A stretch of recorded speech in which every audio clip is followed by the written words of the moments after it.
بسم اللہ الرحمن الرحیم۔ مسجد کا تعارف اور اہمیت۔ مسجد کے معنی ہے سجدہ کرنے کی جگہ۔ مسجد مسلمانوں کی عبادت کا مرکز ہے۔ مسلمان ہر روز 5 وقت باجماعت نماز ادا کرنے کے لیے مسجد میں جمع ہوتے ہیں۔ اس کی وجہ سے معاشرے میں بھائی چارے کو فروغ ملتا ہے۔ ایک ہی صف میں کھڑے ہونے سے مسلمانوں میں برابری اور مساوات کا جذبہ پیدا ہوتا ہے۔ باہمی اتفاق کو فروغ ملتا ہے۔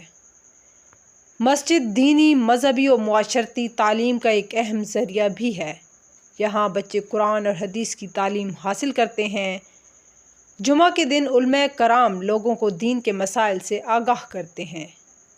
پیارے نبی خاتم النبیین صلی اللہ علیہ وآلہ وسلم جب مکہ مکرمہ سے ہجرت کر کے مدینہ منورہ تشریف لائے تو سب سے پہلے مسلمانوں کو ایک مرکز پر جمع کرنے کے لیے مسجد تعمیر فرمائی۔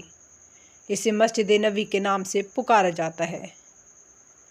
نبی اکرم خاتم النبیین صلی اللہ علیہ وآلہ وسلم نے فرمایا، جس نے اللہ کے لیے مسجد تعمیر کی، اللہ نے اس کے لیے جنت میں گھر بنا دیا۔ صحیح مسلم کی حدیث ہے۔ آداب مسجد۔ مسجد کا ادب اور احترام ہر مسلمان پر لازم ہے۔ مسجد کے درج ذیل آداب کا خیال رکھنا بہت ضروری ہے۔ مسجد کو صاف ستھرا رکھنا چاہیے۔ مسجد میں صاف ستھرا لباس پہن کر جانا چاہیے۔ مسجد میں بدبودار چیز کھا کر نہیں جانا چاہیے، مثلاً کچا پیاز اور لہسن وغیرہ۔ نماز پڑھنے والے کے سامنے سے نہیں گزرنا چاہیے۔ مسجد میں غیر ضروری گفتگو نہیں کرنی چاہیے۔ مسجد میں داخل ہونے اور مسجد سے باہر نکلنے کی مسنون دعائیں پڑھنے کا اہتمام کرنا چاہیے۔